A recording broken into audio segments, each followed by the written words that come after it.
It's an absolute slaughter for Cloud9, and they are 6-0. They're looking like the best team for now, so obviously everyone really wants to win that game. It would mean a lot for us, just as a statement, right? TSM, they find the fight and their 4th straight win. Come our match against them next week, they might actually be pretty good. So I think it'll be a banger of a game. Now's the re-engage, the duck over the top, and Huni only hits on the 1. The ace for TSM. It's the clear 2 best teams, I think, and this is the battle at the top. We definitely want to beat them for sure because Zven's old team, and he'll have like a big drive to win that game. I've tried my hardest to not put personal stuff into it, or oh, it's my old team. I'll be lying if I said there wasn't like a little bit of extra like, yeah, we beat TSM. Sometimes you hear that the old TSM fans, they're just salty about him. Yeah, that doesn't have to be the same with me. Oh, baby! Kobbe from across the map. C9 has had really consistent games on stage, and they're just ahead of everyone else right now. Personally, I think C9 is the best team in the league right now, and I think it's going to be a good test for us. I guess the fans will think it's hype. I personally think we'll just beat them like we beat every other team. Blaber's found the sonic wave, kick into the resonating strike. Good lord, man! Shelly is stolen. Our drafts are super good, our arena meta is good, everything is perfect for us, so of course I think we will win. Because I think we are the best team in the league right now.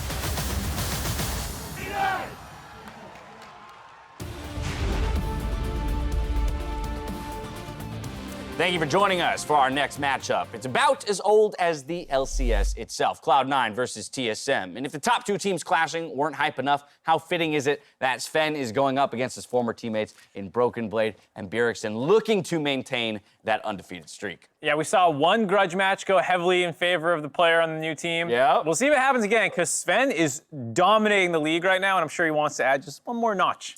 I think the unlucky part is the meta bot lane is not that deadly. I think if meta was a lot more violent down there, I think I'd be really excited to see how Zven plays against Kobbe. There's Callistas now. Apparently Callista's in the meta. There's also Ezreals, who you're not going to ever kill. I know. Zven's a big Ezreal player too, so I'm worried that we'll see that. I hope we don't, though. Yeah, but there's a couple different kinds of Ezreals. There's the more aggressive Ezreals. Hopefully we can see some of that out of him. And I mean, he is crushing right now. He's playing with a level of confidence I haven't seen at all in North America out of him.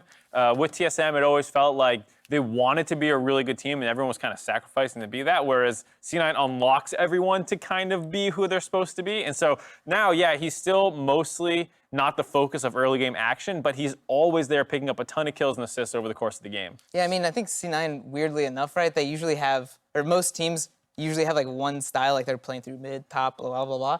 C9's actually kind of like everywhere, like who to kind of attack because they're all doing well and playing well together. There is something special about this team. 72 KDA you saw there for Zven, but he has not been the only story for Cloud9 as Avali met up with the Week 3 Player of the Week.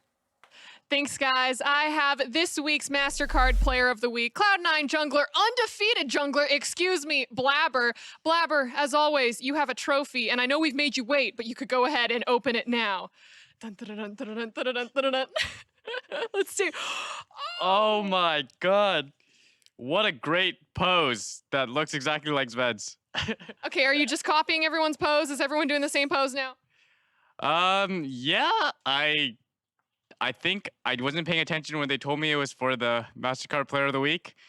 So I did the normal pose that everyone does. You know, it's a power pose. It's a power pose because you're playing as a very, very powerful jungler right now. You're totally leading in the stats. Cloud9, again, undefeated. So what about your play? How have you been able to maximize your effectiveness on this team? I think it's been really easy for me to do what I want. I really like to invade the enemy jungler and play super aggressive. And I think my lanes have been winning most of the time. So they've been allowing me more freedom in what I want to do. They're always able to back me up. And then if they aren't, I think I've learned better to like play more safe and know when it's my timing to make a play. And big game today against TSM and their jungler, Dardoch. How do you think your playstyle is going to go against them, and how do you think that match is going to go? I think my playstyle and Dardoch's are pretty similar. I've always respected him as a jungler, and I think it's definitely going to be a good game. I think TSM is looking like the second best team in the league right now, so hoping that we can show we're the best. Well, best of luck to you. You can pose your statue right in front of your computer as you play. But hey, everyone who's watching, if you want to take home one of these Blaber statues, all you have to do is tweet at MasterCard Nexus, and you could be one of the lucky people to bring home a mini Blaber. But that's it for us here. Back to you guys. Some more affirmation there out of Blaber's mouth that they do believe TSM is the second best team in the league. Earlier today, though, Blaber, Dardoch was a point of focus for us, Mark. Yeah, and you heard him talking about how he's, respects Dardoch, and it's kind of like Blaber is the jungler that Dardoch was always supposed to be, the young mechanical player who's really aggressive and is going to take over games. Never quite panned out long term, and now Blaber has the highest win rate in the league, so it feels like he is that guy. Yeah, he has really found his form, but probably you mentioned before we head over there to listen to him that Cloud9, it really is something about the team as a whole, and their stats speak to that. It's just utter dominance across their first 6 games. They're such a clean team, actually, where once they get their leads, you don't see this back and forth. Sometimes you're in league games and you're just wondering, are they gonna actually close? I know they have a lead, but are they gonna actually win? But when you watch C9, you're like, all right, they got a 1K goal lead at 10 minutes. I guess I'll see you in 30 minutes. All right, we're done. We're done. Yeah, I guess we're done now. So that's, again, where we should turn our attention to TSM, obviously fighting what is considered to be an uphill battle here, trying to hand the first loss over to Cloud9. Flexibility in draft was something we pointed to as maybe being avenue where they could find an advantage or at least throw C9 a curveball and get them off kilter. Yeah, I think that's a really big advantage that TSM has, and I think C9 and TSM are probably the best drafting teams we have right now. And I think TSM is But I think TSM's advantage over C9 is they have taken a lot more risks in the draft where they're playing things first time on stage. And I think this is a new patch, so hopefully we'll see some of that. But the way that they're drafting is going to be especially important now that they're on red side. And I think Broken Blade getting the counter pick, which I think they'll give it to him over Bjergsen playing the Ornn mid. I think they'll give Broken Blade that counter pick, so I think it plays into the good drafts that they have, the flexibility they have on red side is even better. So I'm kind of looking for that to be their advantage. Right, and I think the Dardoch too, he's finally feels like he's coming into his own after years of swapping through teams very, very quickly, and then a whole year in academy. I think now that he's come back in the LCS, he finally looks like he's hitting his stride. Took a little bit to get there. Week 1 was not super impressive out of him, but I think that's why his stats don't look as impressive. Whereas if you look at their performances last week, Dardoch was incredible. We're talking up C9 quite a lot, but I think it is important to give our nod to TSM and say that they should be entering this conflict here with quite a bit of confidence. As the teams load themselves into Champion Select and the bands hit the table, let's throw it out to Captain Flowers and Kobbe to get us in the game. Thank you, gentlemen. Here we go. This is the match of the week. Cloud9 versus TSM. 6-0, the only undefeated team here in the LCS in Cloud9, going up against longtime rivals in TSM. And with TSM, seeing Immortals just get the victory right before them, they want this win to, again, stay tied for second place in the LCS. This would bring them to 5-2 to try and hit that mark. Currently, both of these teams are best early game teams in the LCS as well, so I'm expecting a draft here to look for lane dominance and to look for more of that early game. Cloud9, of course, has the highest goal difference in all these stats for early game, but TSM is right behind them. Bans are completed for the first phase. It is Syndra, Xayah, and Ornn banned out by Cloud9, so that premier top lane tank we aren't going to see. Rumble, Aphelios, and Soraka banned out by TSM. Okay, with Sett locked in first for C9, TSM have said we're picking Akali. Yep, this is the not reworked, but this is heavily nerfed and then hotfix buffed back up for Akali. So you do have to target the R now. But one thing I immediately went in for the practice tool, you can guarantee land your E as well after it. It's kind of like the Qiyana EQ combination there now with Akali, and they did buff up some of the flat numbers for Akali. By the way, Broken Blade has played a different champion every single game in the LCS, the most diverse top laner that we have, and this is a very high probability that he could take the Akali as well. It definitely could be Bjergsen, but into sets, Akali definitely is a possibility because she has a lot of mobility to deal with it. Yeah, we have seen this champion banned every single game up until the nerf back got her here in this patch. So this will be our first look at it. Broken Blade, definitely the type of player that you want to see having a game on one of these big pop-off carry type champions. That being said, the boss is not to be underestimated. We have seen Sett have some good games here in the LCS so far. That could also go into the jungle, remember, it's possible. but we'll see how Cloud9 wants to shape this one up. It is what we're assuming to be top laners and bottom lanes already locked in. So the bans are going to focus on what appears to be mid lane and jungle now with Lee and Yasuo banned to win. And funnily enough, 2 of the best set games that we've had in the LCS have been played by TSM from Broken Blade and from Dardoch. Let's take a look here, though. Bottom side of the map drafted pretty safely here for Cloud9 with Zven on the Varus. Still has very strong early lane plays, and Tahm Kench can save him just like you can other attack damage carries that do not have dashes of their own. Varus is, again, one of those more unique carries that does bring crowd control from the bottom lane as well. TSM answering that, though, with the Nautilus for their hard engage. Let's take a look here. More junglers being banned out from TSM, trying to focus down on Cloud9 and lower the pool. I definitely expect a round 4 pick of a jungler for TSM, trying to hold their flex pick for their other solo lane further. And C9, what solo lane are they going to ban out here? They do take away the Pantheon as well on top of it. Let's see what TSM want to go for here in the jungle. Or do you save the jungle? They must have something clever waiting for that last jungle pick. Or this could just be a bait. I don't know. We'll have to wait and see if they do want to lock it in. Zoe's a super popular blind pick mid laner right now, but they are going to pick up the 4-spot jungler for themselves, and it is AP. So with Akali also being majority AP damage, I'm expecting actually maybe an AD laner here for TSM to come on round 5. Ooh. And that would be one of them, so could be a steal away pick here. Qiyana hovered. Elise locked in for Cloud9, so we will see Blaber on that one. They're just having fun with you, audience. They're not locking in Zed. I guarantee you, man. It's not going to happen. Qiyana, though, that's much more likely. Yeah, because nobody likes playing against Qiyana Gragas. That is it's just not fair. So, yeah, it's just not fair. It's such an insane death sentence because of the crowd control chain that you can get off with those 2 champions. And also, Cloud9 have been very good at utilizing the Qiyana early on, so they get an AP jungler for themselves in Elise and pair the Elise with the Qiyana. TSM, 1 pick left to go, and the name of the game is Renekton. Locked in here. So Renekton and Akali, the solo lanes for TSM. And I do like it if they keep the lanes as they are now. I already mentioned about the Akali, really good mobility, which is one of the best stats you want versus Sett. And Renekton into Qiyana is just a stats check. And if you can get your time in with the stats check and trade with Renekton, then Qiyana will be very unhappy. But the Qiyana player obviously does try and kite it a bit more, play back, throw the Qs for CS plus harassment and the like. And I think that they will leave the lane matchups how they are. Both of these junglers do have the ability to get off some powerful early ganks, as is the name of the game in the current meta. Both AD carries immobile, but as you already mentioned, the Tahm Kench can keep Varus nice and safe. And another thing that got hit with Akali is, remember, she also doesn't just have quite as strong of a laning phase as she used to. The Qs can't be spammed out as effectively as they were back in the day. And I'm really looking forward to seeing how she stacks up against Sett, because you talk about a champion that stat checks you. Sett is so powerful if you ever get within range of him. The weakness of the champion is you have to play around him, not into him.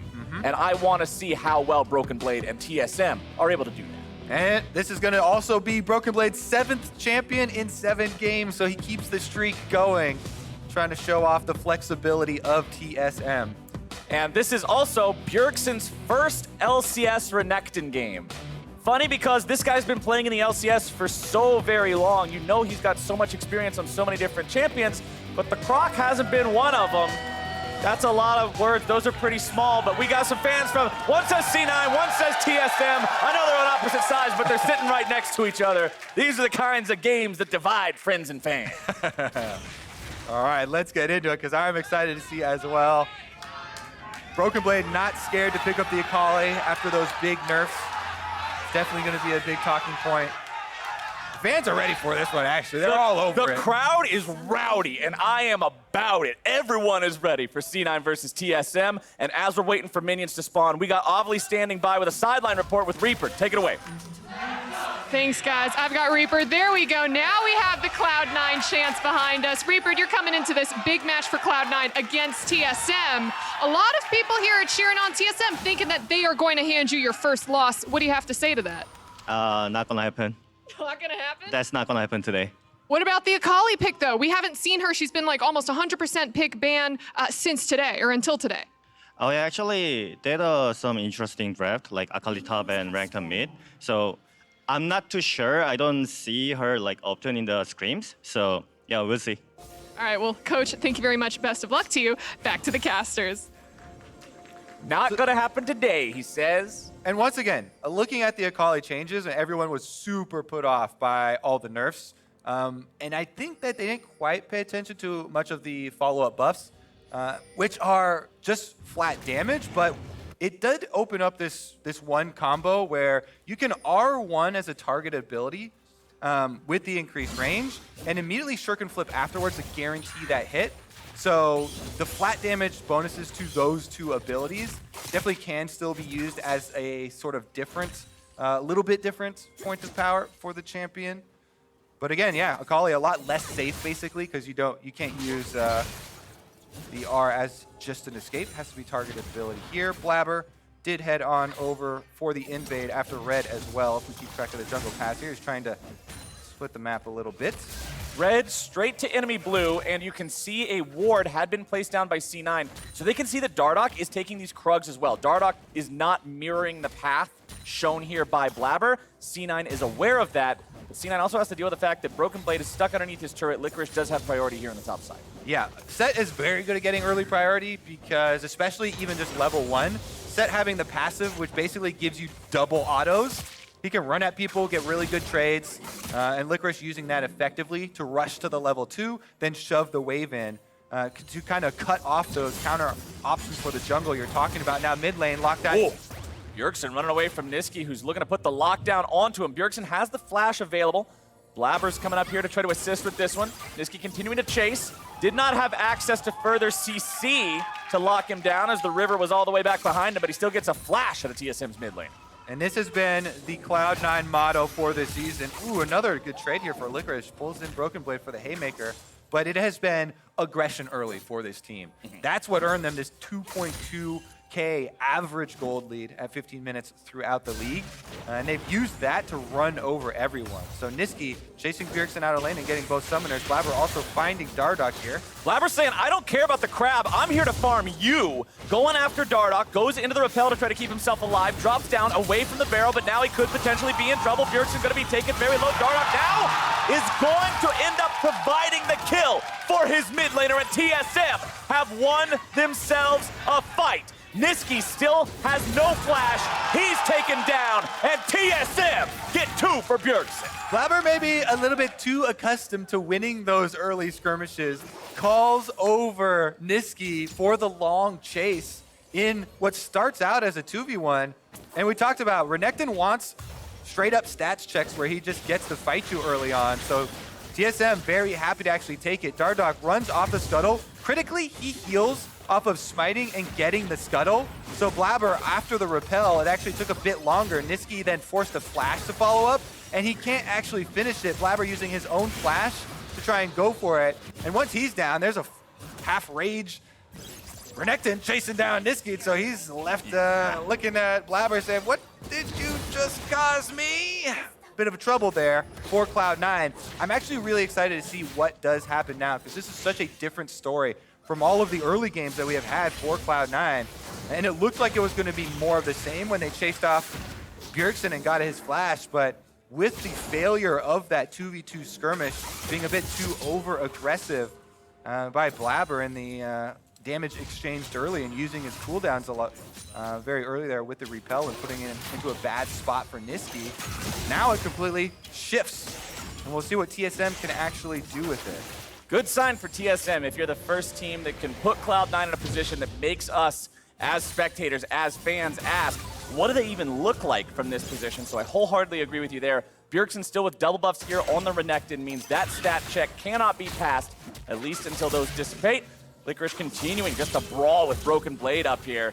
Remember, now the smoke also does not permanently give Akali the movement speed buff as long as she stays in it. You only get that buff for the first 2 seconds after casting the ability. So you don't quite have as much dodge potential when you're running around inside of it. It does make it easy for Licorice to hit abilities like the Haymaker. And we're going to see Blaber starting up this first Drake very early on, pre-6 minutes in this game. It looks like he should be able to get it.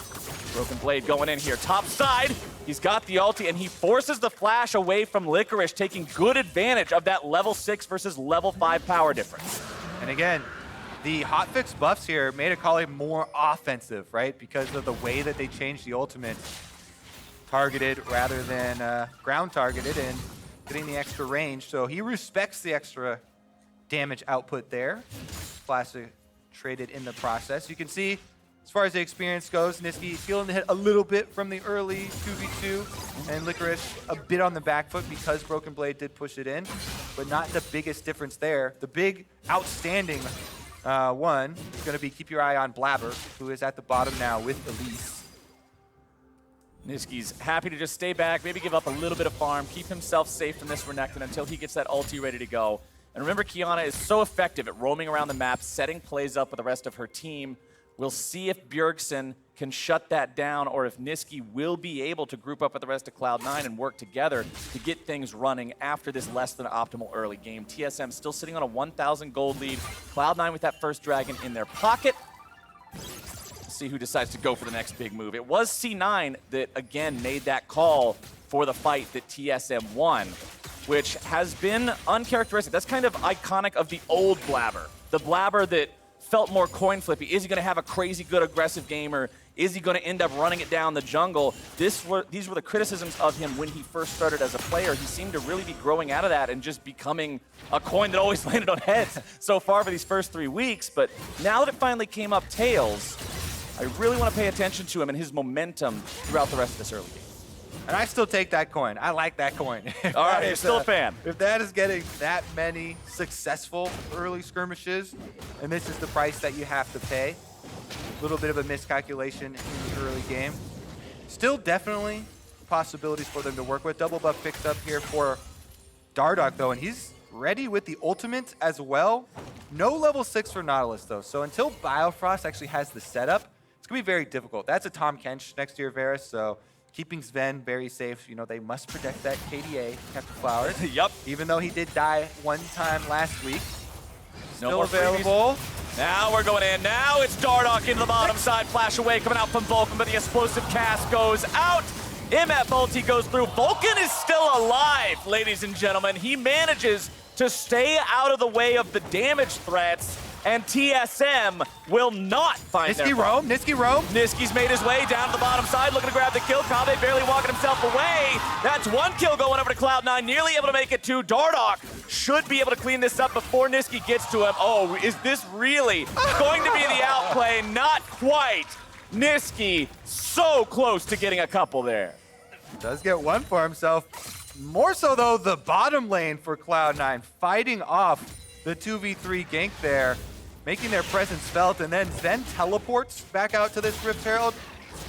So he's being very active as well. Level 6 on the Varus, did use his ultimate there in the bottom little chase, and they're not spending the time to clear that control ward because they wanted to burn this down before TSM actually get here, but TSM are en route now. Eyeball popped, and it's getting smite range. So many bodies coming in from both sides. Broken Blade going to be taking some damage from Licorice. He's looking to just body slam Bjergsen. It's Sett from the top rope, and the Gator is out of there. Kobbe now on the run.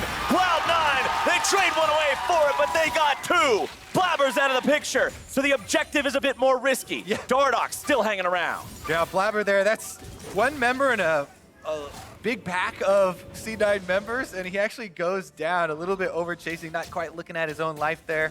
He does get the kill for them onto Kobbe, but it means that they're not going to do the Rift Herald afterwards. C9 happy to get the gold there. Licorice comes through with the big dunk. And here it is. This Herald gets so low, the second eye pop, but then when Bjergsen goes in, it looks like a really good opportunity here for Licorice to separate him from the team, and they get the kill. Now, take a look at this. They do get Kobbe, and Blaber actually wasn't that low when it started. He just got popped. Dardoch, I think, electrocute proc there as well at the same time from somebody. No, nobody even has electrocute. So they're able to disperse him down with the MF and the Gragas damage. MF does so much damage. Yeah. This champion has an incredible amount of burst between the enchanted auto attack and the double up. TSM have made their way onto the Rift Herald now. Cloud9 are bringing troops back up to this front line, but TSM have 4 guys here already. Cloud9 can see that. Shelly taken down to 3,000 HP now. A little bit more damage and a proc of the eye is going to do it. Nice bullet time from TSM. Vulcan using the stasis to buy a little bit of time. Broken Blade nearly going to be killed. Nisqy now having to use the ultimate defensively. Vulcan once again barely kept alive. Biofrost going into a stasis of his own. Dardoch's not able to find a kill just yet. Nisqy grabbing the kill onto Biofrost. And Cloud9 have navigated this fight just beautifully.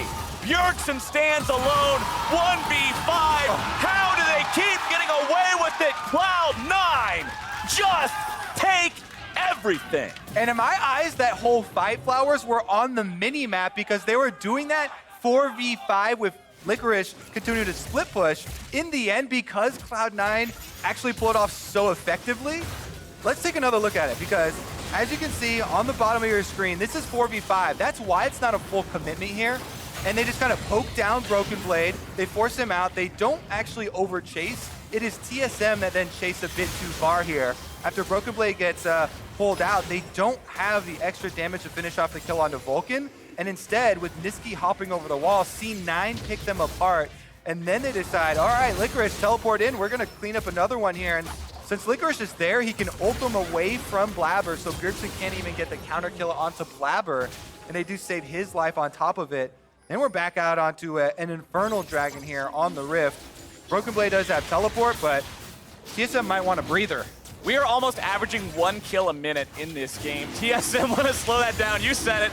Breathe in, breathe out, find your peace, find your center, get back on track because Cloud9 have turned the momentum of this game around. To be fair, we did warn you that these are the two strong early game teams of the LCS. That's true. That's Most true. kills and assists. And C9 have fought their way actually back into a gold lead even after losing the early 2v2 skirmish that we talked about with Blaber. That's why I said even after that skirmish, I still want that coin because they're able to keep on flipping. They do get 2 dragons for themselves to boot, so it's not just a static gold lead. Really big fights here for Cloud9 in the skirmishes that they've been able to earn for themselves. And I want to point out, because you said specifically in draft how with the AP in the jungle, the AP on the top side, pretty AP heavy top half of the map here for TSM, Licorice has done a good job itemizing towards that, grabbing an early Hex Drinker, makes him practically impossible to kill for TSM without bringing Bjergsen up there. So he's feeling super comfortable farming up. He's got a 31 gold lead over his opponent. Yeah, Licorice, 31 CS lead, sorry. He's a massive bait right now because not only does Sett already have the Haymaker shield, which catches a lot of people off guard, with a Hex Drinker on top of it, his health pool is a lie, my friend. Yeah. Because he will get shields on shields. And it's very good to combine those to get those surprise plays and bait people in. Meanwhile, the C9 bottom lane still pushing ahead. And they get the last plate with 1 second to spare. 13:59. That bottom lane turret falls. Cloud9 cash in. Almost 3,000 gold ahead of their opponents now. Zven also commanding over a 35 CS advantage compared to his opponent in Kobbe, who's just barely over 100 on the Misfortune. Blade of the Ruined King and Berserker's Greaves fully completed for Zven's Varus. Across the table, we got a garage sale of Essence Reaver parts. That's not gonna do it. Zven definitely feeling good about playing his old team, and I did see an interview with him where he talked about, yeah, I try and focus on just every team one by one. Every game is similar. It's just look at the plays in front of you and try and judge accordingly, nameplates off, but you can't help but want it a little bit more against the old team. Yeah. So it's got to be feeling good for him also playing really well in this match versus TSM. We'll see the Rift Herald used by them on bottom side to try and get some territory back for themselves, but C9 do collapse to defend it. I like TSM going for this. I like trying to not just concede everything to Cloud9. Make sure you're taking any advantage you can find, but C9 are quick to respond. The turret loses half his HP, but considering it's still standing, TSM won't find the success they were looking for. They fall back, decide to regroup, send bot lane home, let him shop up. There's that Essence Reaver completed onto Kobbe. Very powerful item here for the MF. See if that's able to help him out in these upcoming team fights. But one problem that's been there for TSM so far, the bullet times have been placed in a spot where they haven't got all the damage they wanted. The first time in bottom lane, Vulcan was able to sidestep it. The second time in the fight around the top lane jungle, it was Dardoch throwing a cast that actually knocked Zven out of the bullet time. They need to get big value out of those ultis. That's one of the things that people like to point out for anti-synergies, I guess. Yeah. is whenever you have Gragas, right, in one of those comps that does like to get big AoEs, it's not like a full-on instant combo breaker, but you do have to be very careful with the placements. And oftentimes, since your skirmishes are so fast, you don't really get to communicate it with your team, like, hey, I'm gonna ult now. No, you need to press that button now. Yeah. So it requires really good intuition from the teams and the players being well equipped to kind of recognize the play styles and when their teammates are going to go for different. Oh, Nisqy! I really don't like playing against Qiyana as a jungler, by the way. Little known fact. Anyways, really good job there by Nisqy because Dardoch going over obviously is an easy target for him, even though he has stopwatch. Qiyana, probably most well known for 100% to zeroing junglers. And I need to go back and check, but did he get level 11 right before that kill? Not after it, because rank 2 ultimate is going to ensure that you definitely get that burst before the stopwatch goes off. We'll check on the replay, but for now, it's Blaber taking the second Rift Herald. Turns out you can do that pretty easily when your opponent's jungler just happens to get popped like a balloon by your mid laner in the bottom lane. And Dardoch must have been feeling safe. He was down there. It looked like they were going to maybe do a turret dive. He's thinking, all right, we'll just walk home. Not what the doctor ordered there, man. Yeah, Qiyana, extremely mobile, lethality user, hopping over the wall to get the kill onto the jungler. Much like you see Talon players do. Set up for this dragon, though, started by TSM. They do have the control ward in the Pixel Brush. So watch for the grouping here. Licorice flanking around the bottom of your screen. He wants that big dunk onto Kobbe. Cloud9 have made their way in. Drake has been leashed. Kobbe is going to be jumped on, and Licorice is just beating the ever-living hell out of him. Misfortunes out of the fight. Nisqy's going to be taken low, but he's going to take Dardoch out with him before he goes. Broken blades over the wall, but Cloud9, they've got 2 kills. They lost their mid laner, and they've got the Drake. Woo. When you can see that play coming, it feels nice to have the Fog of War off for us. Yes, one of these classic Licorice flanks around the backside. And then when TSM opened their eyes, oh no, we've run right into him. Oh, boom, dunked into the side of the wall. Look at this ult. Dardoch actually moved, so Kobbe didn't die to the true damage because Licorice got moved to the side, but he just flashes afterwards to finish up the kill. And I didn't even look at the top of the screen because my eyes were focused on Licorice and Kobbe. But C9 also just charged right through the top of the screen, winning that half of the fight. And it does look like C9 will continue their charge through the LCS here. Just demolishing yet another early game. 3 dragons stacked up so quickly that the soul is going to arrive very early into this one. That team fight, Kobbe didn't even have an opportunity to try to orb walk away from Licorice. He had to just run as fast as he could. Nothing to do, 0 damage from the TSM 80 carry. All right, Monday Night League is going to come as well. Tune in for some more action. Monday at 5 p.m. Take a look at C9, though. They're not letting up on the pressure. They just had a 1-3-1 going where they have Nisqy on top side, Licorice on bottom side, but then Licorice actually doesn't push that wave, and he rotates over for this mid lane play instead because Cloud9 do have the Rift Herald. Nisqy doing the same now means that they're going to easily get that secondary, and they can actually retreat and go catch the minion waves before they even crash to their own towers. Shelly getting off charge number 2 is going to leave middle at that low health for a very long time. And Cloud9 fully reset here. They've got wards already leading up to Baron, trying to cut off any counterplay here from TSM. Yeah, remember that, I mean, the tier 3 turrets do regenerate slowly over time, unlike the tier 1 and tier 2s, but when it's that low, it's gonna take more than a few minutes to get it back to a healthy state. And Cloud9 with a 6,000 gold lead with 3 of those Drakes, like you mentioned, it's soul point here in 3 minutes. Baron is already up. We're only just barely past the 20-minute mark, and they control the entirety of Summoner's Rift. TSM has not taken a single turret.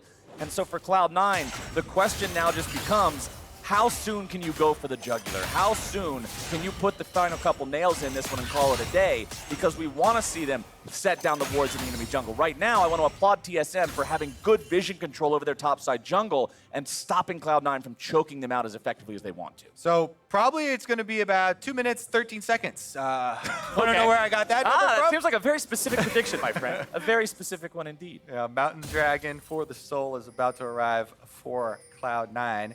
And they're keeping their vision on the Baron just to make sure there's no, trade there for TSM. If they happen to get 5 people in and try and burn down that Baron while C9 got lazy looking for the Soul, maybe that would be a way for TSM. But since C9 have such a good early lead, and both drafts have been kind of drafted around these early skirmishes, if they get a Mountain Soul with that giant extra shield to start off the fights, it just allows them to push so much harder on the already weakened mid turret that they can brute force straight down that mid lane and earn themselves. Oh, whoa, bottom lane spammed with pings here as they're going for Bjerg. Tahm Kench has brought in backup. It's a 3 versus 1. Bjergsen will hightail it out of there. Oh, did I say 3? I meant 4. It's Blaber here too. Bjergsen's just going to buy as much time as he can. There's not really any way out of this one. Running into the turret, dashing through the minions. Uh-oh, max range Cocoon grabs onto him there. Repel up, repel down, and Licorice is just wailing on him. Meanwhile, Nisqy pushes mid while Zven already pushed on the bottom side, and he might even, does he have a minion to work with? He can get that secondary turret on the bottom lane. And, yep, he did have a minion. It just died at the end there, and he finishes off the turret while they chase down Bjergsen. No opportunity for a counterplay for TSM. As soon as you started talking, oh, there's 4 people chasing after Bjergsen, Cloud9 pull off the excess players to try and defend against possible counterplay, so they don't send everybody to the bottom side, opening up counter Baron. They don't overuse their resources and just pick up a bunch more extra gold, setting up for that Mountain Soul to arrive. Mountain Soul in 15 seconds. Broken Blade was top. Licorice has gone up there to clear out the wave with still not sacrificing a single turret. It is turning into quite a precarious situation here for TSM. Licorice will still keep pushing top. He's got TP ready to make it down to this fight. 1 second. The Drake is alive. Blaber's sitting there in the brush. Ward placed down, though, means nobody from TSM has to face check it. Dardoch goes over the wall with a blast cone, and C9 have already begun the trade. This is a moment where Dardoch could end up being the hero if he's able to make a steal, but Nisqy's made his way into the fight. A lot of damage coming down onto Biofrost, going to be kept alive now by the Gargoyles. Stoneplate Blaber going into the stasis, nearly going to be taken down. Bjergsen now very low, Nisqy grabbing the kill. Cloud9 seeing if anybody from TSM is dare brave enough to walk any closer. No, sir, they are not, and that is Mountain Soul Cloud9. Cloud9 just puts so much pressure on you while they're playing. They burn on this dragon. They force the teleport out, and then as TSM start to funnel in, just take a look at the positioning in that team fight as they actually get a really good funnel. And Nisqy on the bottom side does separate the team.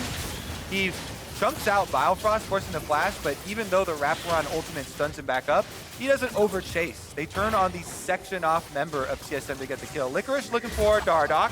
They'll just slam him down into the wall. He's got Nisqy right next to him. No chance for a steal. They make sure of it, and Baron is secured by Cloud9. I feel like going from playing other League of Legends teams in LCS to going to play Cloud9 is like going from playing chess without the timer to playing like 30-second round chess. And here's what I'm kind of talking about. They just then turn on Bjergsen, who's sectioned off from the rest of the team. Blaber kind of baited it there. He had the reliance of knowing that he has his stopwatch activation plus repel. Whenever you have Zhonya's acquired on Elise, it feels so good because you're not tanky, but you can buy a bunch of time in stasis.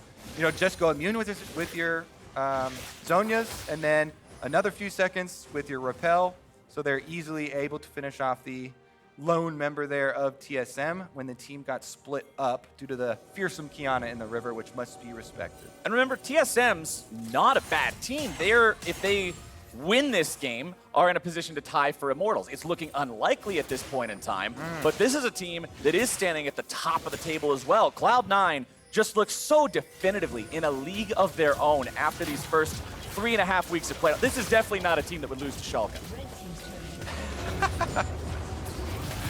Let's see what happens against TSM, though, who are now stuck in their own base, trying to defend against the Cloud9 onslaught as they command greater than a 10,000 gold lead. Zven's gonna find himself hooked, and it's Biofrost starting off the fight. Vulcan doing a good job protecting that AD carry. Licorice hanging out off to the side, making sure Broken Blade's not able to flank, and Biofrost is already down. Bullet time will not do a damn thing as Cloud9 pushes into the TSM base. The first inhibitor turret is broken. Licorice will enchant the mid lane minion wave, bring that one right up there. It's like a delivery service. The limo driver just picked him up, dropped him off. Thank you, sir. Here's your tip. Let's take that inhibitor now. Mid lane inhibitor down to half HP. Broken Blade coming in. A TP going to be used. It is still 8 seconds before Biofrost is alive. Dardoch is under fire. He has to back away. Cloud9 already have one Nexus turret down. Bjergsen behind enemy lines. Gonna go ahead, cast the Dominus right now, but he's not able to make it onto anyone valuable here just yet. Nisqy goes golden. He'll stay just fine. Dardoch also gonna be using the stasis here. Licorice keeps everybody else away, and Bjergsen's gonna be taken out following his jungler, Biofrost, the next one to go, Kobbe 2. And ladies and gentlemen, they just make it look easy. Cloud9 win. And the undefeated streak continues. Picking back up right where they left off last week with another speed run for Cloud9. Yes, there was that little bump in the beginning. Yep. In the 2v2 skirmish in the river. But that really didn't turn out to mean a whole lot, did it? Yeah, I mean, as soon as that happened, you said that you were looking forward to seeing what happens now, because that's a situation we never saw Cloud9 in yet. They had so many early advantages in every other game that they've been playing so far this split, that's when you might have been sweating a little bit as a Cloud9 fan. Oh, is this where we expose the weakness in our game plan, where our Achilles heel was all along if our early plays don't work? The answer is no. Yes, Blaber goofed up, he picked a fight he shouldn't have picked, and they got rocked. TSM, they get the 2 free kills, they're off to a good start, but then all the subsequent fights, Cloud9 just plays better. They avoid getting killed by the Dardoch gank in the bottom lane. They masterfully play that fight in the top side jungle near the Rift Herald to keep everybody alive with about 100 HP. Absolutely incredible job from them on a macro and micro level. This team is scary. Licorice said that he felt like this roster was a team that could challenge anyone in the world. Oh, I love it. Give me the trash talk. Give me the confidence. That's all I want to see. But when we come back, Avli is ready to hear from the triumphant bot laner. Don't y'all go anywhere. We'll see you here in a few moments.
Welcome back, everyone, to the LCS. I am standing here with Cloud9's Zven after his victory against TSM 7-0. You guys are remaining undefeated and, again, still deathless. So tell me about the feelings from this game, because, again, beating your own team, that's got to sweeten the deal a little bit.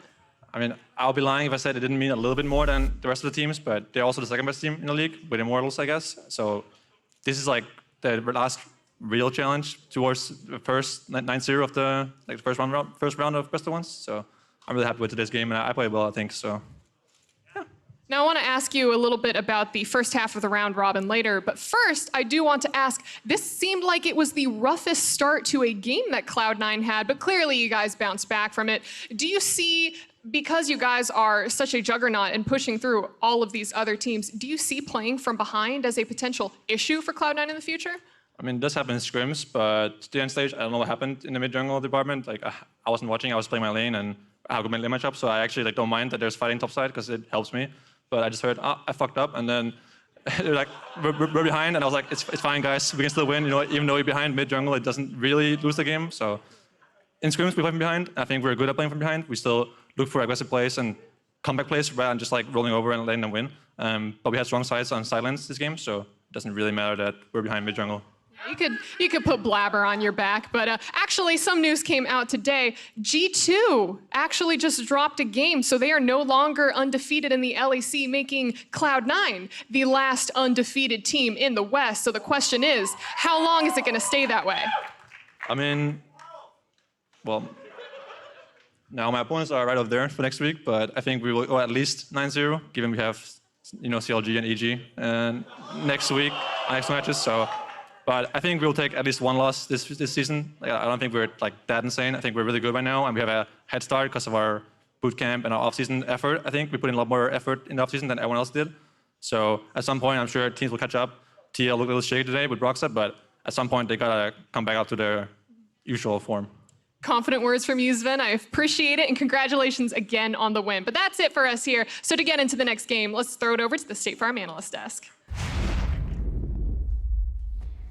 Thank you very much, Avli. That makes 7 for our undefeated Cloud9, just absolutely tearing through the competition. A nice nod there from Zven saying that TSM is definitely a top-tier opponent, still able to snag the victory today. I do want to take a look at Champion Select because it was one of the things we talked about for TSM could be a place they find an edge. Yeah, so I liked what they did. I didn't think any draft had like a gigantic advantage because obviously we haven't seen Akali in a long time. I'm glad they pulled it out. I think that's kind of a special pick right now because yeah, no one's been practicing against it, so seeing it now, I'm sure a lot of teams aren't sure of like the relative strength.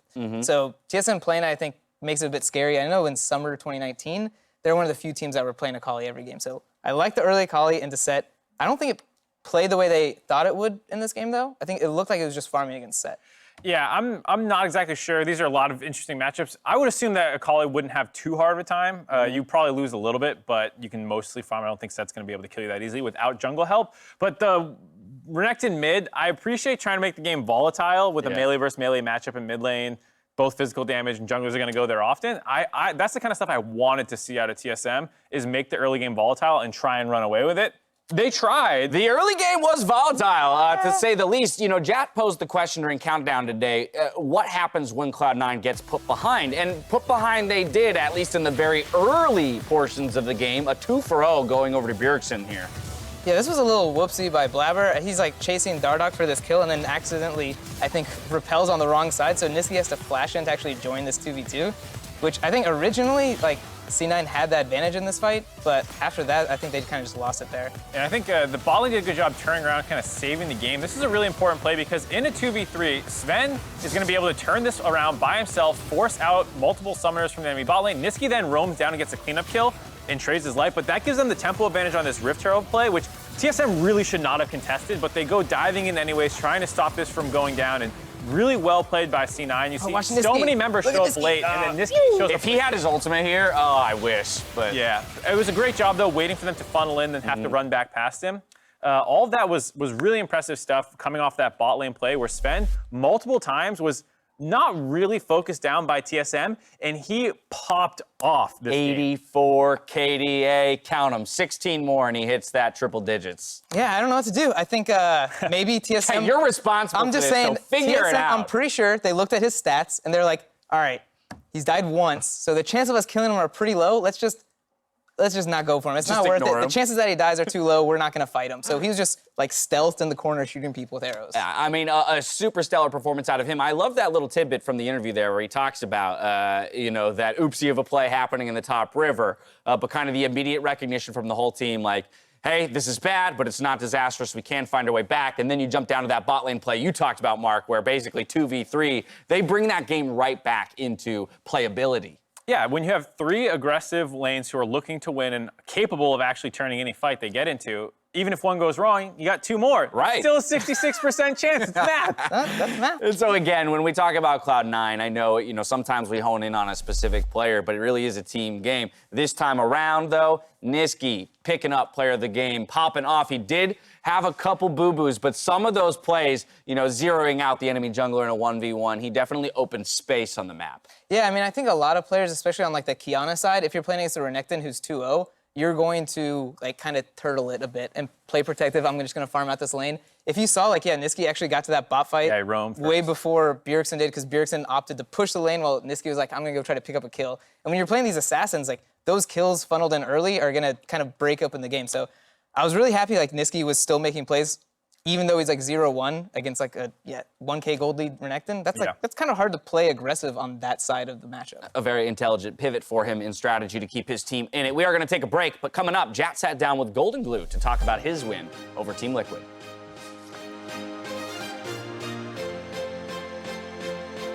From the barrel, but now he could potentially be in trouble. Bjergsen going to be taken very low. Dardoch now is going to end up providing the kill. TP 20, I can TP 20.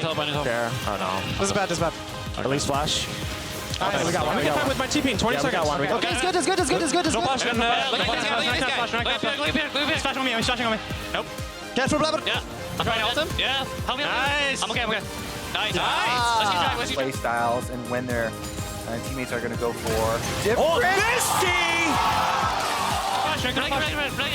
Akali's in. Akali. I can need you, you're good. Yeah, phase out. Nice. Dragon. Akali behind too. Players on. It's fine, we win. Nice. I'm not eating Nisqy, why? Let's go.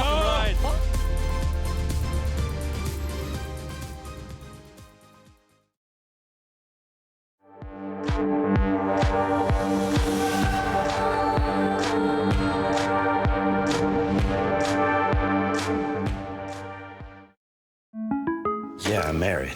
Does it matter? You do that for me? Really? Yeah, I'd like that. Who are you talking to? It's Jake from State Farm. Sounds like a really good deal. Jake from State Farm at 3 in the morning? Who is this? It's Jake from State Farm. What are you wearing, Jake from State Farm? Khakis? Hey, do they ever ask you what you're wearing? Yeah. Red sweater, button-down shirt. Like a good neighbor, State Farm is there.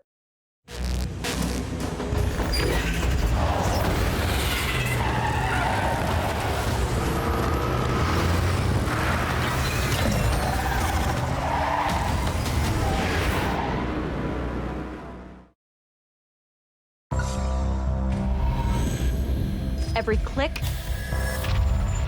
Every frame. Every press. Every sound. They're playing aggressive. I'll take mid. Every advantage. When the difference Between winning and losing is measured in milliseconds. Everything. Everything. Everything counts. The Alienware Legendary Battle Station.